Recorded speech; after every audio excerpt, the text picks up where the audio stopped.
Chapter 19. The next day opened a new scene at Longbourn. Mr. Collins made his declaration in form. Having resolved to do it without loss of time, as his leave of absence extended only to the following Saturday, and having no feelings of diffidence to make it distressing to himself even at the moment, he set about it in a very orderly manner, with all the observances, which he supposed a regular part of the business.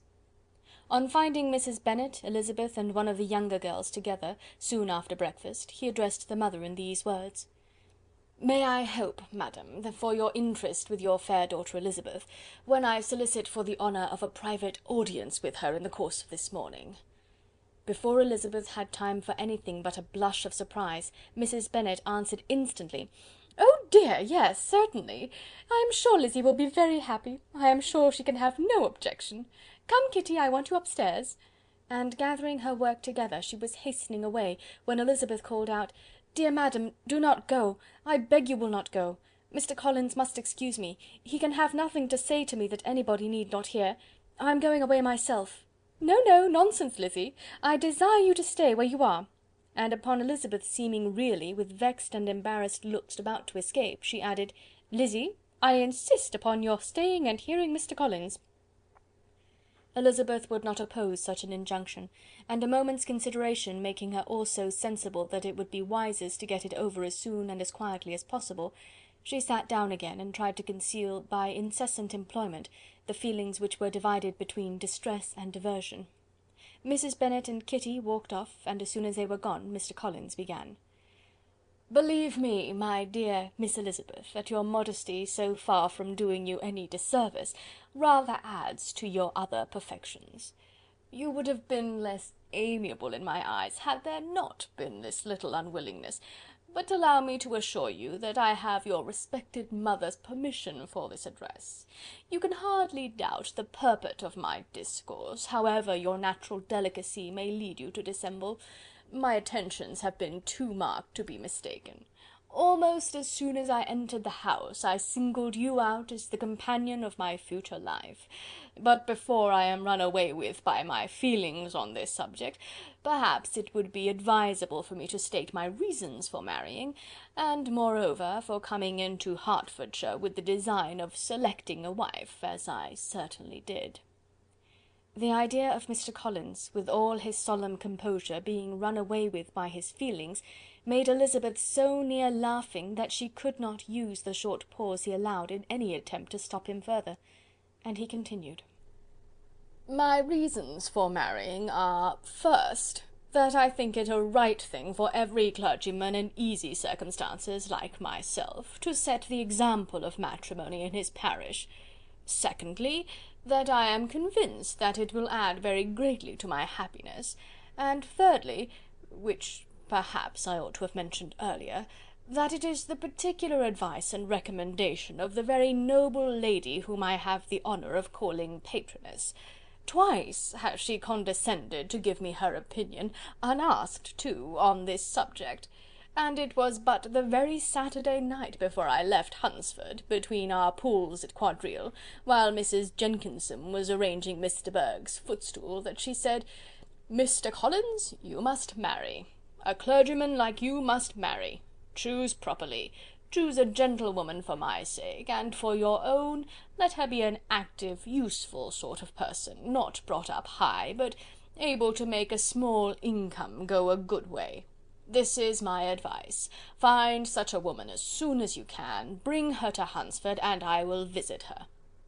Allow me, by the way, to observe, my fair cousin, that I do not reckon the notice and kindness of Lady Catherine de Bourgh as among the least of the advantages in my power to offer. You will find her manners beyond anything I can describe, and your wit and vivacity, I think, must be acceptable to her, especially when tempered with the silence and respect which her rank will inevitably excite. Thus much for my general intention in favour of matrimony. It remains to be told why my views were directed towards Longbourn instead of my own neighbourhood, where I can assure you there are many amiable young women.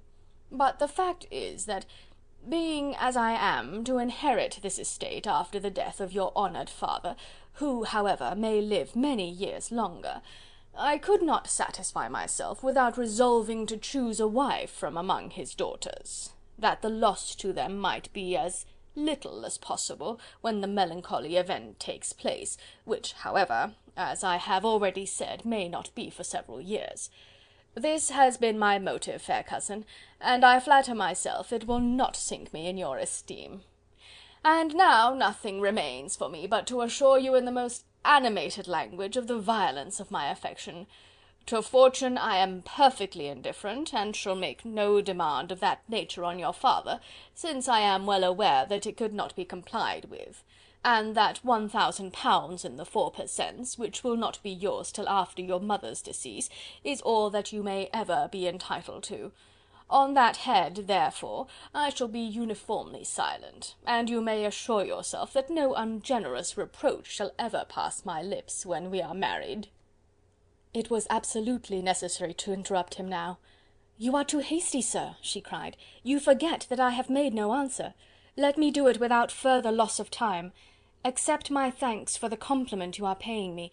I am very sensible of the honour of your proposals, but it is impossible for me to do otherwise than to decline them." "I am not now to learn," replied Mr. Collins, with a formal wave of the hand, "that it is usual with young ladies to reject the addresses of the man whom they secretly mean to accept, when he first applies for their favour, and that sometimes the refusal is repeated a second or even a third time. I am therefore by no means discouraged by what you have just said, and shall hope to lead you to the altar ere long." "Upon my word, sir," cried Elizabeth, "your hope is a rather extraordinary one after my declaration. I do assure you that I am not one of those young ladies, if such young ladies there are, who are so daring as to risk their happiness on the chance of being asked a second time. I am perfectly serious in my refusal. You could not make me happy, and I am convinced that I am the last woman in the world who could make you so. Nay, were your friend Lady Catherine to know me, I am persuaded she would find me in every respect ill qualified for the situation." "Were it certain that Lady Catherine would think so," said Mr. Collins very gravely, "but I cannot imagine that her ladyship would at all disapprove of you, and you may be certain when I have the honour of seeing her again, I shall speak in the very highest terms of your modesty, economy, and other amiable qualifications."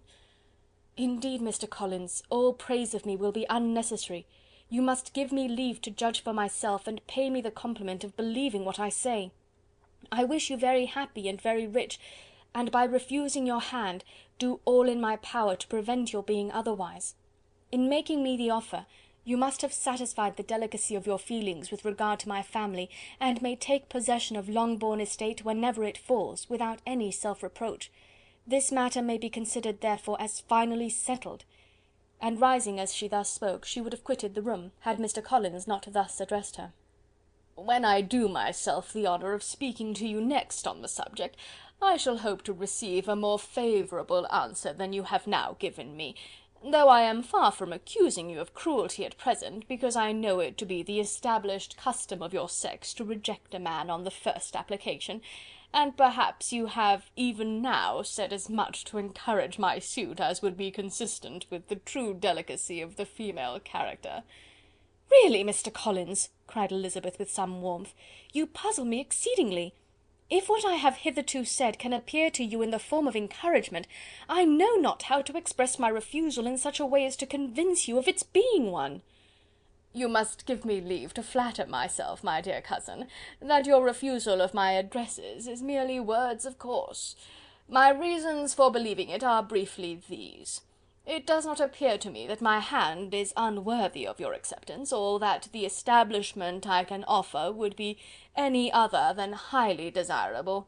My situation in life, my connections with the family of de Bourgh, and my relationship to your own, are circumstances highly in my favour, and you should take it into further consideration that in spite of your manifold attractions, it is by no means certain that another offer of marriage may ever be made you. Your portion is unhappily so small that it will in all likelihood undo the effects of your loveliness and amiable qualifications. As I must therefore conclude that you are not serious in your rejection of me, I shall choose to attribute it to your wish of increasing my love by suspense, according to the usual practice of elegant females." "I do assure you, sir, that I have no pretensions whatever to that kind of elegance which consists in tormenting a respectable man. I would rather be paid the compliment of being believed sincere. I thank you again and again for the honour you have done me in your proposals, but to accept them is absolutely impossible. My feelings in every respect forbid it. Can I speak plainer? Do not consider me now as an elegant female intending to plague you, but as a rational creature speaking the truth from her heart." "You are uniformly charming," cried he, with an air of awkward gallantry, "and I am persuaded that when sanctioned by the express authority of both your excellent parents, my proposals will not fail of being acceptable." To such perseverance in wilful self-deception Elizabeth would make no reply, and immediately and in silence withdrew, determined, if he persisted in considering her repeated refusals as flattering encouragement, to apply to her father, whose negative might be uttered in such a manner as to be decisive, and whose behaviour at least could not be mistaken for the affectation and coquetry of an elegant female. Chapter 20. Mr. Collins was not left long to the silent contemplation of his successful love, for Mrs. Bennet, having dawdled about in the vestibule to watch for the end of the conference, no sooner saw Elizabeth open the door and with quick step pass her towards the staircase, than she entered the breakfast-room, and congratulated both him and herself in warm terms on the happy prospect of their nearer connection.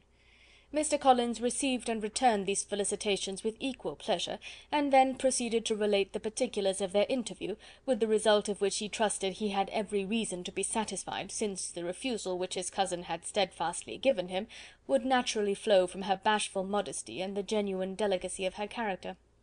This information, however, startled Mrs. Bennet. She would have been glad to be equally satisfied that her daughter had meant to encourage him by protesting against his proposals, but she dared not believe it, and could not help saying so.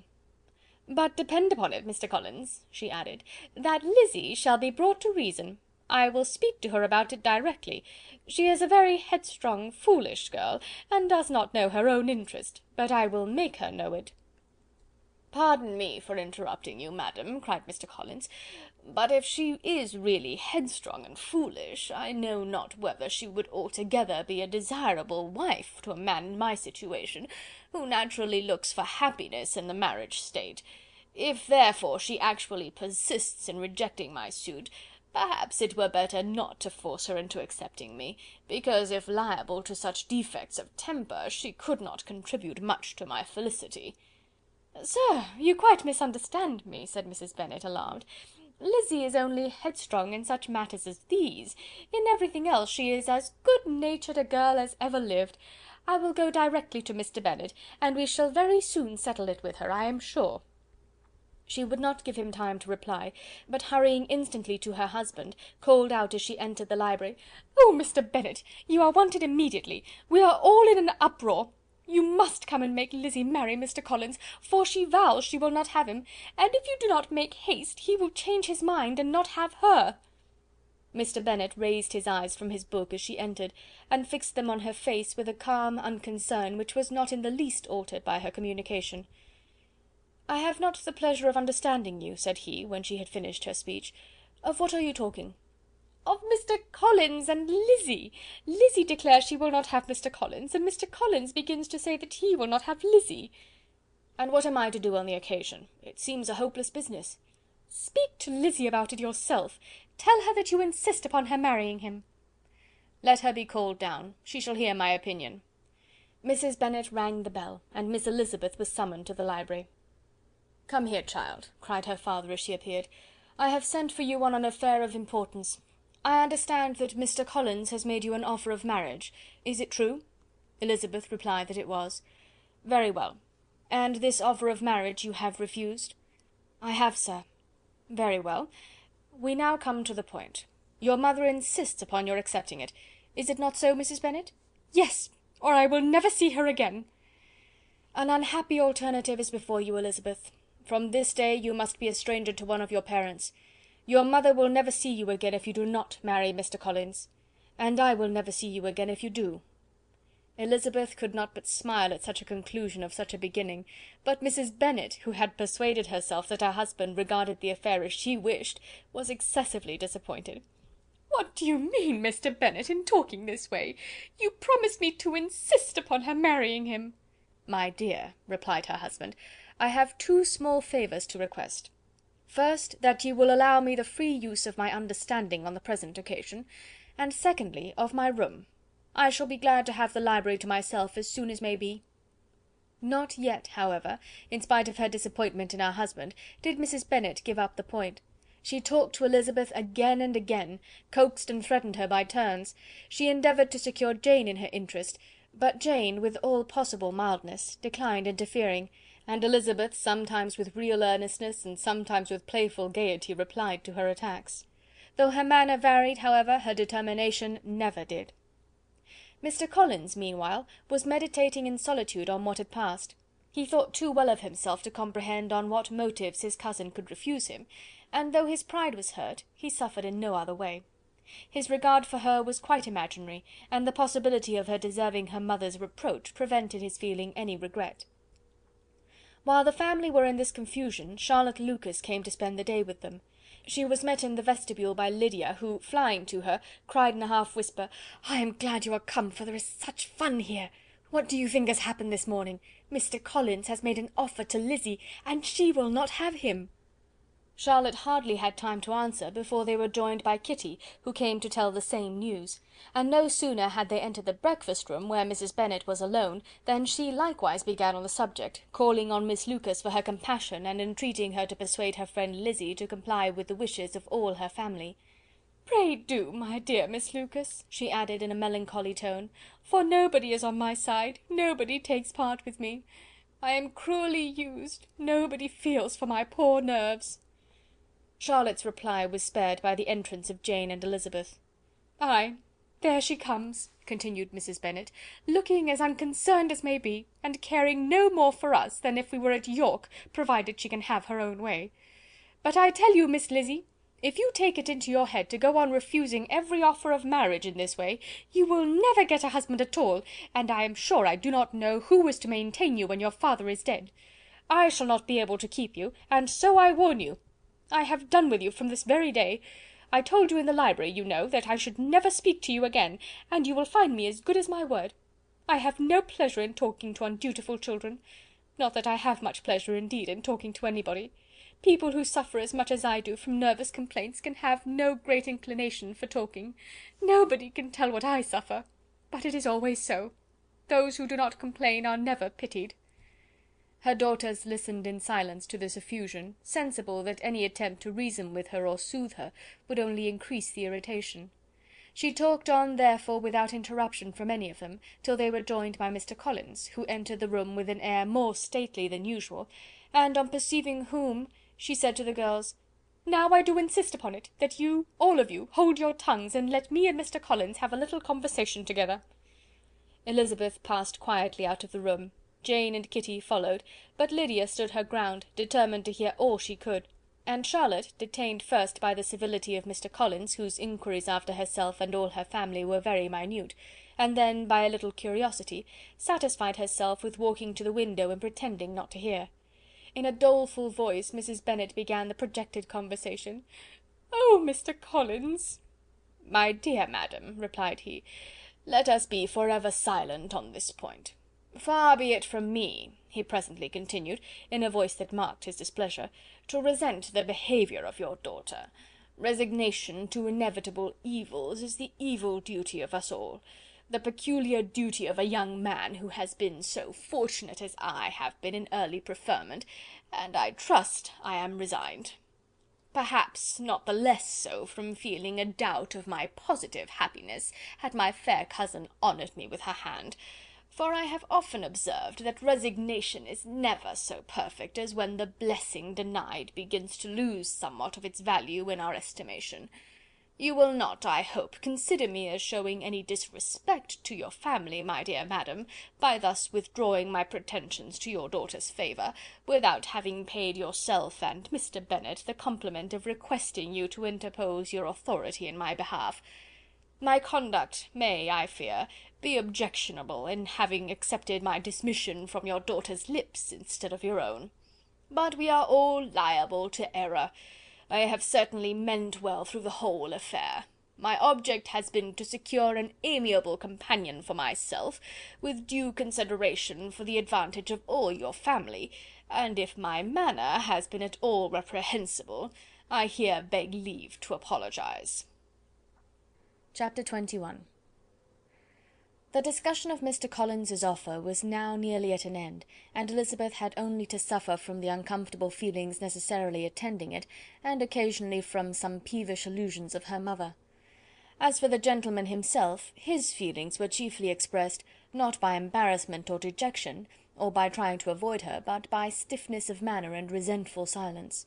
He scarcely ever spoke to her, and the assiduous attentions which he had been so sensible of himself were transferred for the rest of the day to Miss Lucas, whose civility in listening to him was a seasonable relief to them all, and especially to her friend. The morrow produced no abatement to Mrs. Bennet's ill humour or ill health. Mr. Collins was also in the same state of angry pride. Elizabeth had hoped that his resentment might shorten his visit, but his plan did not appear in the least affected by it. He was always to have gone on Saturday, and to Saturday he meant to stay. After breakfast the girls walked to Meryton to inquire if Mr. Wickham were returned, and to lament over his absence from the Netherfield ball. He joined them on their entering the town, and attended them to their aunt's, where his regret and vexation, and the concern of everybody, was well talked over. To Elizabeth, however, he voluntarily acknowledged that the necessity of his absence had been self-imposed. "I found," said he, "as the time drew near, that I had better not meet Mr. Darcy, that to be in the same room, the same party with him for so many hours together, might be more than I could bear, and that scenes might arise unpleasant to more than myself." She highly approved his forbearance, and they had leisure for a full discussion of it, and for all the commendation which they civilly bestowed on each other, as Wickham and another officer walked back with them to Longbourn, and during the walk he particularly attended to her. His accompanying them was a double advantage. She felt all the compliment it offered to herself, and it was most acceptable as an occasion of introducing him to her father and mother. Soon after their return a letter was delivered to Miss Bennet. It came from Netherfield. The envelope contained a sheet of elegant, little, hot-pressed paper, well covered with the lady's fair flowing hand, and Elizabeth saw her sister's countenance change as she read it, and saw her dwelling intently on some particular passages. Jane recollected herself soon, and putting the letter away, tried to join with her usual cheerfulness in the general conversation, but Elizabeth felt an anxiety on the subject which drew off her attention even from Wickham, and no sooner had he and his companion taken leave, than a glance from Jane invited her to follow her upstairs.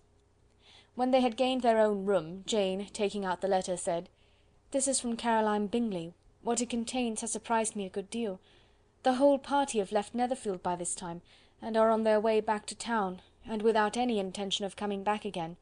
You shall hear what she says." She then read the first sentence aloud, which comprised the information of their having just resolved to follow their brother to town directly, and of their meaning to dine in Grosvenor Street, where Mr. Hurst had a house. The next was in these words: "I do not pretend to regret anything I shall leave in Hertfordshire, except your society, my dearest friend, but we will hope at some future period to enjoy many returns of that delightful intercourse we have known, and in the meanwhile may lessen the pain of separation by a very frequent and most unreserved correspondence. I depend on you for that." To these high-flown expressions Elizabeth listened with all the insensibility of distrust, and though the suddenness of their removal surprised her, she saw nothing in it really to lament. It was not to be supposed that their absence from Netherfield would prevent Mr. Bingley's being there, and as to the loss of their society, she was persuaded that Jane must cease to regard it in the enjoyment of his. "It is unlucky," said she, after a short pause, "that you should not be able to see your friends before they leave the country. But may we not hope that the period of future happiness to which Miss Bingley looks forward may arrive earlier than she is aware, and that the delightful intercourse you have known as friends will be renewed with yet greater satisfaction as sisters? Mr. Bingley will not be detained in London by them. Caroline decidedly says that none of the party will return into Hertfordshire this winter. I will read it to you. When my brother left us yesterday, he imagined that the business which took him to London might be concluded in 3 or 4 days, but as we are certain it cannot be so, and at the same time convinced that when Charles gets to town he will be in no hurry to leave it again, we have determined on following him thither, that he may not be obliged to spend his vacant hours in a comfortless hotel. Many of my acquaintances are already there for the winter. I wish that I could hear that you, my dearest friend, had any intention of making one of the crowd, but of that I despair. I sincerely hope your Christmas in Hertfordshire may abound in the gaieties which that season generally brings, and that your beaux will be so numerous as to prevent your feeling the loss of the 3 of whom we shall deprive you. It is evident by this," added Jane, "that he comes back no more this winter." "It is only evident that Miss Bingley does not mean that he should." "Why will you think so? It must be his own doing. He is his own master. But you do not know all. I will read you the passage which particularly hurts me. I will have no reserves from you. Mr. Darcy is impatient to see his sister, and, to confess the truth, we are scarcely less eager to meet her again. I really do not think Georgiana Darcy has her equal for beauty, elegance, and accomplishments, and the affection she inspires in Louisa and myself is heightened into something still more interesting from the hope we dare entertain of her being hereafter our sister. I do not know whether I ever before mentioned to you my feelings on this subject, but I will not leave the country without confiding them, and I trust you will not esteem them unreasonable. My brother admires her greatly already. He will have frequent opportunity now of seeing her on the most intimate footing. Her relations all wish the connection as much as his own, and a sister's partiality is not misleading me, I think, when I call Charles most capable of engaging any woman's heart. With all these circumstances to favour an attachment, and nothing to prevent it, am I wrong, my dearest Jane, in indulging the hope of an event which will secure the happiness of so many?" "What do you think of this sentence, my dear Lizzy?" said Jane as she finished it. "Is it not clear enough? Does it not expressly declare that Caroline neither expects nor wishes me to be her sister, that she is perfectly convinced of her brother's indifference, and that, if she suspects the nature of my feelings for him, she means most kindly to put me on my guard? Can there be any other opinion on the subject? Yes, there can, for mine is totally different. Will you hear it?" "Most willingly." "You shall have it in a few words.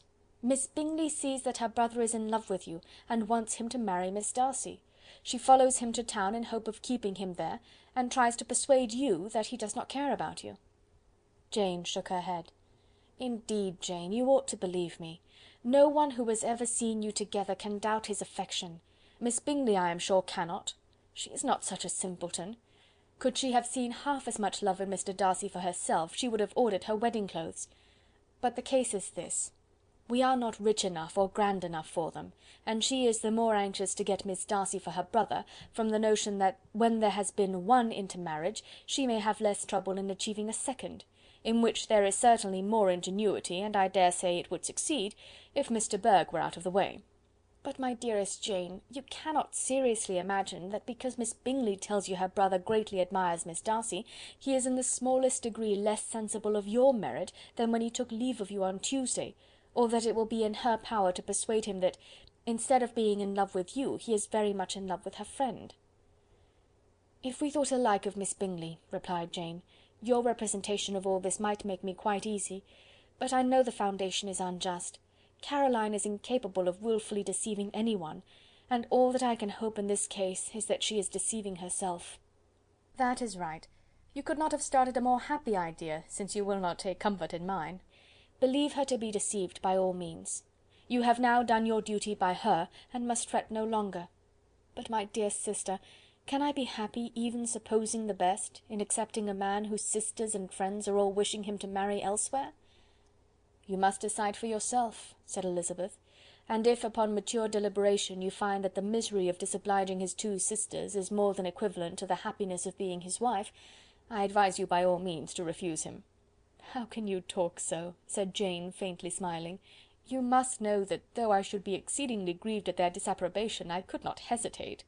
"I did not think you would, and that being the case, I cannot consider your situation with much compassion. But if he returns no more this winter, my choice will never be required. 1,000 things may arise in 6 months." The idea of his returning no more Elizabeth treated with the utmost contempt. It appeared to her merely the suggestion of Caroline's interested wishes, and she could not for a moment suppose that those wishes, however openly or artfully spoken, could influence a young man so totally independent of everyone. She represented to her sister as forcibly as possible what she felt on the subject, and had soon the pleasure of seeing its happy effect. Jane's temper was not desponding, and she was gradually led to hope, though the diffidence of affection sometimes overcame the hope, that Bingley would return to Netherfield and answer every wish of her heart. They agreed that Mrs. Bennet should only hear of the departure of the family, without being alarmed on the score of the gentleman's conduct; but even this partial communication gave her a great deal of concern, and she bewailed it as exceedingly unlucky that the ladies should happen to go away just as they were all getting so intimate together. After lamenting it, however, at some length, she had the consolation that Mr. Bingley would soon be down again, and soon dining at Longbourn; and the conclusion of all was the comfortable declaration that, though he had been invited only to a family dinner, she would take care to have 2 full courses. Chapter XXII. The Bennets were engaged to dine with the Lucases, and again during the chief of the day was Miss Lucas so kind as to listen to Mr. Collins. Elizabeth took an opportunity of thanking her. "It keeps him in good humour," said she, "and I am more obliged to you than I can express." Charlotte assured her friend of her satisfaction in being useful, and that it amply repaid her for the little sacrifice of her time. This was very amiable, but Charlotte's kindness extended farther than Elizabeth had any conception of. Its object was nothing else than to secure her from any return of Mr. Collins's addresses, by engaging them towards herself. Such was Miss Lucas's scheme, and appearances were so favourable that when they parted at night she would have felt almost secure of success if he had not been to leave Hertfordshire so very soon. But here she did injustice to the fire and independence of his character, for it led him to escape out of Longbourn House the next morning with admirable slyness, and to hasten to Lucas Lodge to throw himself at her feet. He was anxious to avoid the notice of his cousins, from a conviction that if they saw him depart, they could not fail to conjecture his design, and he was not willing to have the attempt known till its success might be known likewise; for though feeling almost secure, and with reason, for Charlotte had been tolerably encouraging, he was Miss Lucas perceived him from an upper window as he walked towards the house, and instantly set out to meet him accidentally in the lane. But little had she dared to hope that so much love and eloquence awaited her there. In as short a time as Mr. Collins's long speeches would allow, everything was settled between them to the satisfaction of both, and as they entered the house, he earnestly entreated her to name the day that was to make him the happiest of men; and though such a solicitation must be waived for the present, the lady felt no inclination to trifle with his happiness. The stupidity with which he was favoured by nature must guard his courtship from any charm that would make a woman wish for its continuance, and Miss Lucas, who accepted him solely from the pure and disinterested desire of an establishment, cared not how soon that establishment were gained. Sir William and Lady Lucas were speedily applied to for their consent, and it was bestowed with a most joyful alacrity. Mr. Collins's present circumstances made it a most eligible match for their daughter, to whom they could give little fortune, and his prospects of future wealth were exceedingly fair. Lady Lucas began directly to calculate, with more interest than the matter had ever excited before, how many years longer Mr. Bennet was likely to live; and Sir William gave it as his decided opinion that whenever Mr. Collins should be in possession of the Longbourn estate, it would be highly expedient that both he and his wife should make their appearance at St. James's. The whole family, in short, were properly overjoyed on the occasion. The younger girls formed hopes of coming out a year or 2 sooner than they might otherwise have done, and the boys were relieved from their apprehension of Charlotte's dying an old maid. Charlotte herself was tolerably composed; she had gained her point, and had time to consider of it. Her reflections were in general satisfactory. Mr. Collins, to be sure, was neither sensible nor agreeable; his society was irksome, and his attachment to her must be imaginary; but still he would be her husband. Without thinking highly either of men or matrimony, marriage had always been her object. It was the only provision for well-educated young women of small fortune, and however uncertain of giving happiness, must be their pleasantest preservative from want. This preservative she had now obtained, and at the age of 27, without having ever been handsome, she felt all the good luck of it. The least agreeable circumstance in the business was the surprise it must occasion to Elizabeth Bennet, whose friendship she valued beyond that of any other person. Elizabeth would wonder and probably would blame her, and though her resolution was not to be shaken, her feelings must be hurt by such a disapprobation. She resolved to give her the information herself, and therefore charged Mr. Collins, when he returned to Longbourn to dinner, to drop no hint of what had passed before any of the family. A promise of secrecy was of course very dutifully given, but it could not be kept without difficulty, for the curiosity excited by his long absence burst forth in such very direct questions on his return as required some ingenuity to evade, and he was at the same time exercising great self-denial, for he was longing to publish his prosperous love. As he was to begin his journey too early on the morrow to see any of the family, the ceremony of leave-taking was performed when the ladies moved for the night, and Mrs. Bennet, with great politeness and cordiality, said how happy they should be to see him at Longbourn again, whenever his engagements might allow him to visit them. "My dear madam," he replied, "this invitation is particularly gratifying, because it is what I have been hoping to receive, and you may be very certain that I shall avail myself of it as soon as possible." They were all astonished, and Mr. Bennet, who could by no means wish for so speedy a return, immediately said, "But is there not danger of Lady Catherine's disapprobation here, my good sir? You had better neglect your relations than run the risk of offending your patroness." "My dear sir," replied Mr. Collins, "I am particularly obliged to you for this friendly caution, and you may depend upon my not taking so material a step without her ladyship's concurrence." "You cannot be too much upon your guard. Risk anything rather than her displeasure, and if you find it likely to be raised by your coming to us again, which I should think exceedingly probable, stay quietly at home, and be satisfied that we shall take no offence."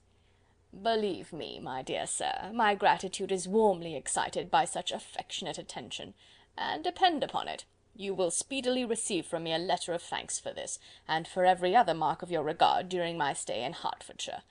As for my fair cousins, though my absence may not be long enough to render it necessary, I shall now take the liberty of wishing them health and happiness, not excepting my cousin Elizabeth." With proper civilities the ladies then withdrew, all of them equally surprised that he meditated a quick return.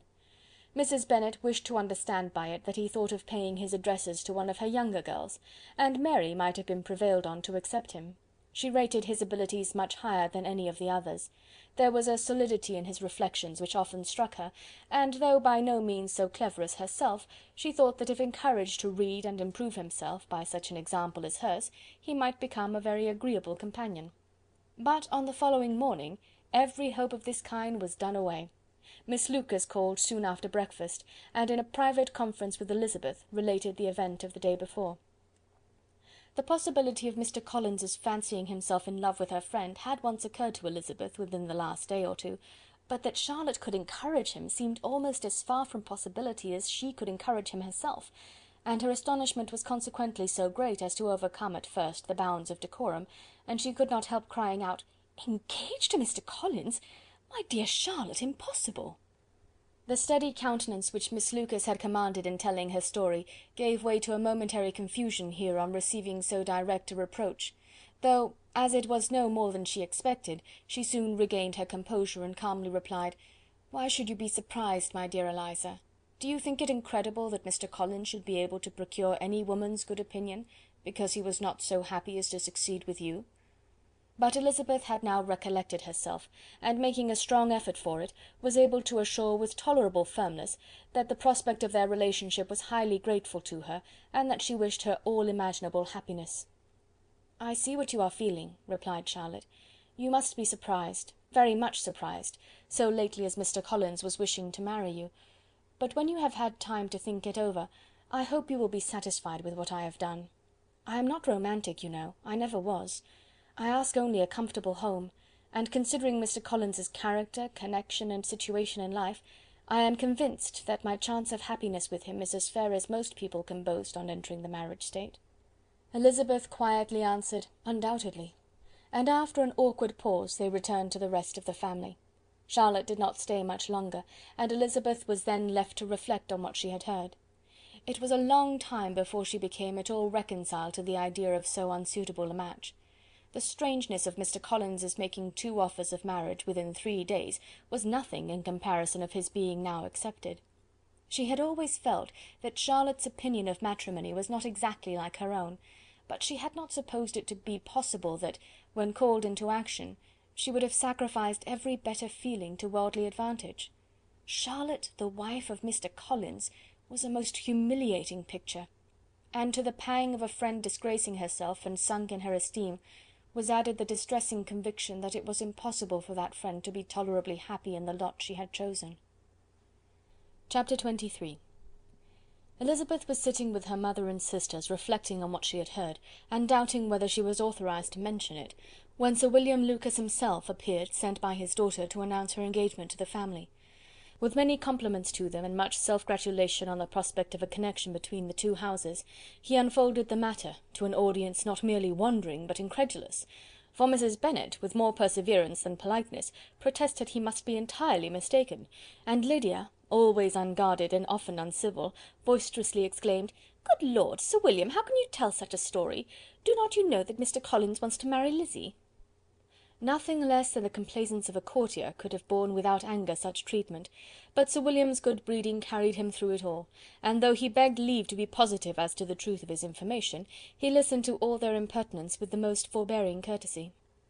Elizabeth, feeling it incumbent on her to relieve him from so unpleasant a situation, now put herself forward to confirm his account, by mentioning her prior knowledge of it from Charlotte herself, and endeavoured to put a stop to the exclamations of her mother and sisters by the earnestness of her congratulations to Sir William, in which she was readily joined by Jane, and by making a variety of remarks on the happiness that might be expected from the match, the excellent character of Mr. Collins, and the convenient distance of Hunsford from London.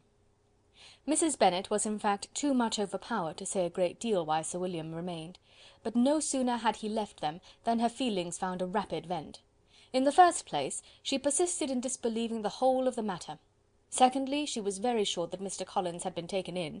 Thirdly, she trusted that they would never be happy together, and fourthly, that the match might be broken off. Two inferences, however, were plainly deduced from the whole. One, that Elizabeth was the real cause of the mischief, and the other, that she herself had been barbarously misused by them all, and on these two points she principally dwelt during the rest of the day. Nothing could console and nothing could appease her, nor did that day wear out her resentment. A week elapsed before she could see Elizabeth without scolding her, a month passed before she could speak to Sir William or Lady Lucas without being rude, and many months were gone before she could at all forgive their daughter. Mr. Bennet's emotions were much more tranquil on the occasion, and such as he did experience he pronounced to be of a most agreeable sort, for it gratified him, he said, to discover that Charlotte Lucas, whom he had used to think tolerably sensible, was as foolish as his wife, and more foolish than his daughter. Jane confessed herself a little surprised at the match, but she said less of her astonishment than of her earnest desire for their happiness, nor could Elizabeth persuade her to consider it as improbable. Kitty and Lydia were far from envying Miss Lucas, for Mr. Collins was only a clergyman, and it affected them in no other way than as a piece of news to spread at Meryton. Lady Lucas could not be insensible of triumph on being able to retort on Mrs. Bennet the comfort of having a daughter well married, and she called at Longbourn rather oftener than usual to say how happy she was, though Mrs. Bennet's sour looks and ill-natured remarks might have been enough to drive happiness away. Between Elizabeth and Charlotte there was a restraint which kept them mutually silent on the subject, and Elizabeth felt persuaded that no real confidence could ever subsist between them again. Her disappointment in Charlotte made her turn with fonder regard to her sister, of whose rectitude and delicacy she was sure her opinion could never be shaken, and for whose happiness she grew daily more anxious, as Bingley had now been gone a week, and nothing more was heard of his return. Jane had sent Caroline an early answer to her letter, and was counting the days till she might reasonably hope to hear again. The promised letter of thanks from Mr. Collins arrived on Tuesday, addressed to their father, and written with all the solemnity of gratitude which a 12-month's abode in the family might have prompted. After discharging his conscience on that head, he proceeded to inform them, with many rapturous expressions, of his happiness in having obtained the affection of their amiable neighbour, Miss Lucas, and then explained that it was merely with the view of enjoying her society that he had been so ready to close with their kind wish of seeing him again at Longbourn, whither he hoped to be able to return on Monday fortnight, for Lady Catherine, he added, so heartily approved his marriage, that she wished it to take place as soon as possible, which he trusted would be an unanswerable argument with his amiable Charlotte to name an early day for making him the happiest of men. Mr. Collins' return to Hertfordshire was no longer a matter of pleasure to Mrs. Bennet. On the contrary, she was as much disposed to complain of it as her husband. It was very strange that he should come to Longbourn instead of to Lucas Lodge. It was also very inconvenient and exceedingly troublesome. She hated having visitors in the house while her health was so indifferent, and lovers were of all people the most disagreeable. Such were the gentle murmurs of Mrs. Bennet, and they gave way only to the greater distress of Mr. Bingley's continued absence. Neither Jane nor Elizabeth were comfortable on this subject.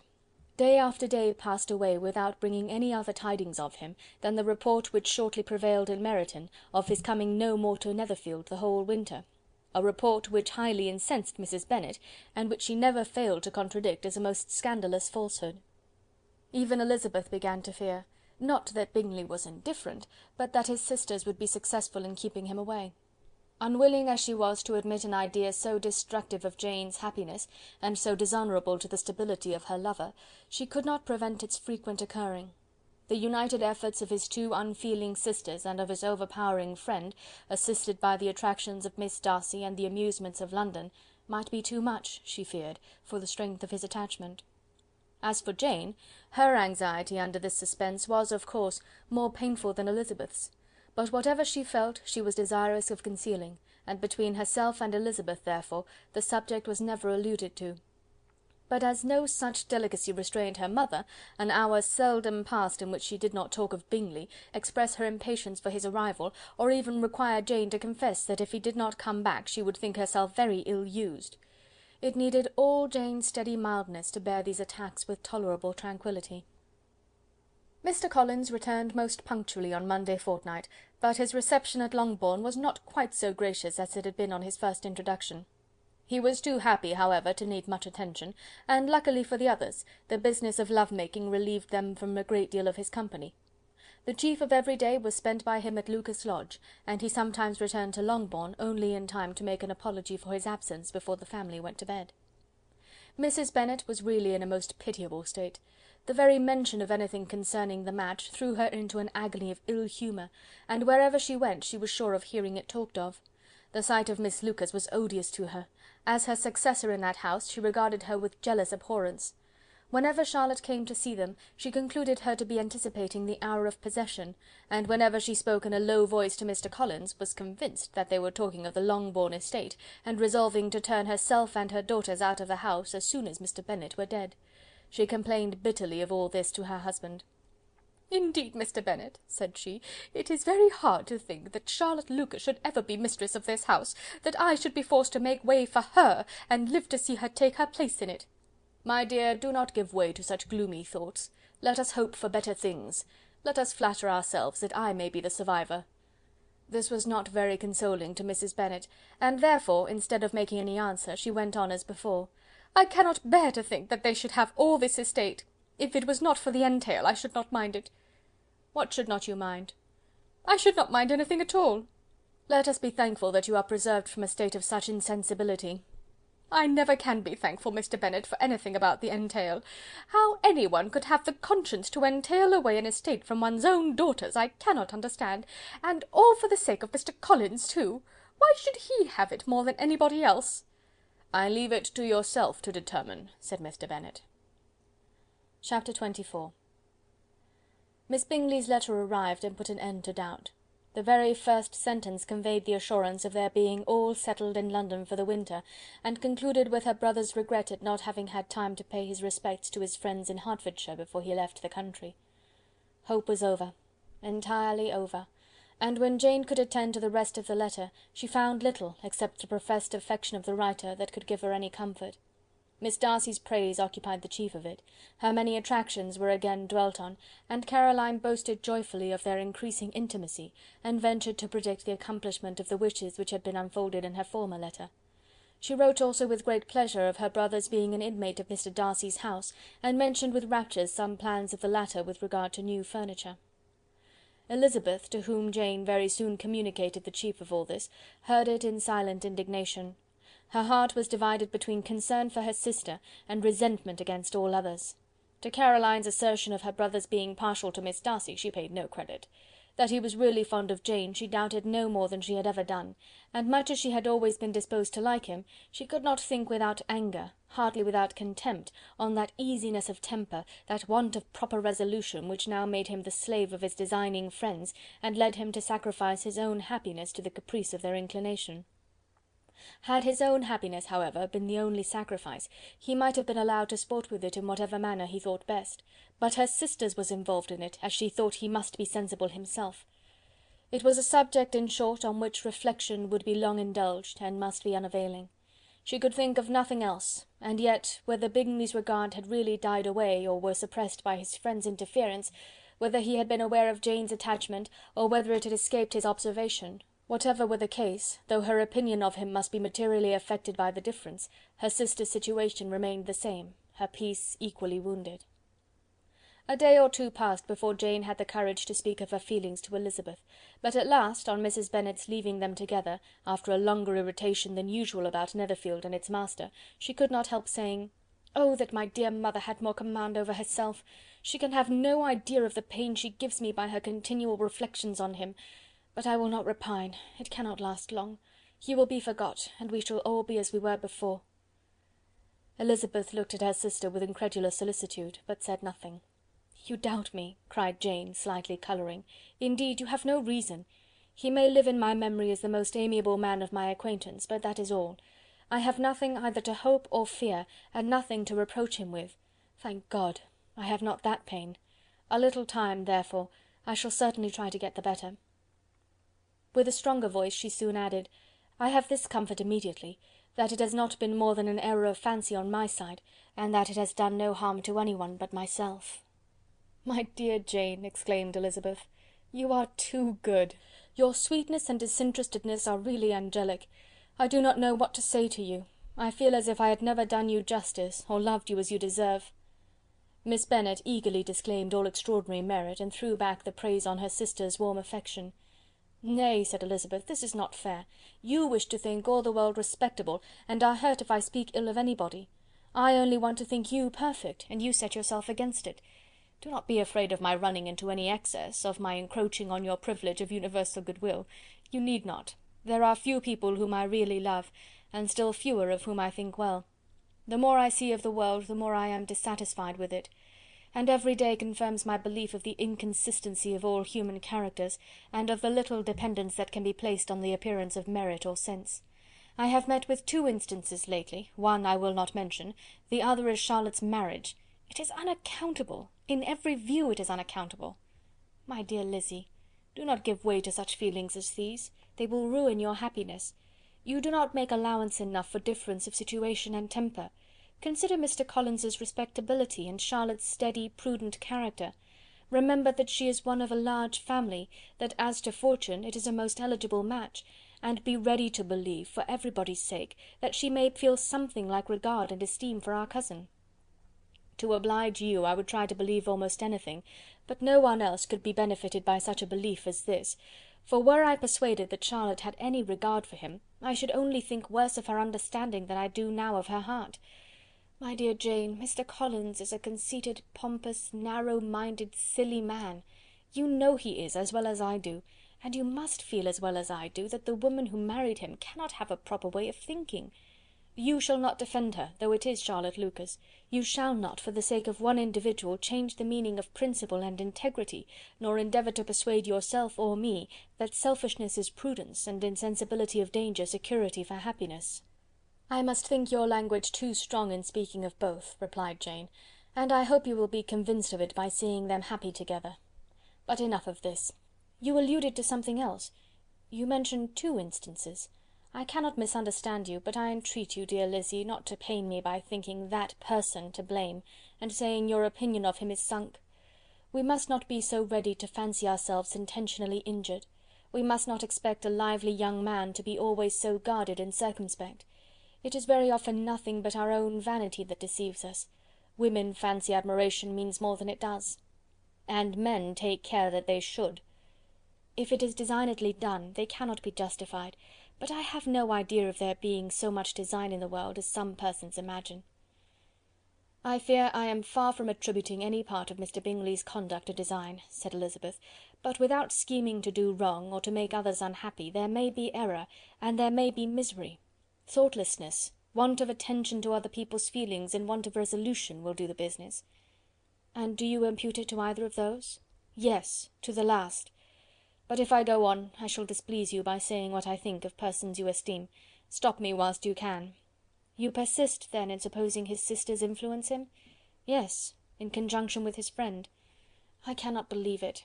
Why should they try to influence him? They can only wish his happiness, and if he is attached to me, no other woman can secure it." Your first position is false. They may wish many things besides his happiness. They may wish his increase of wealth and consequence.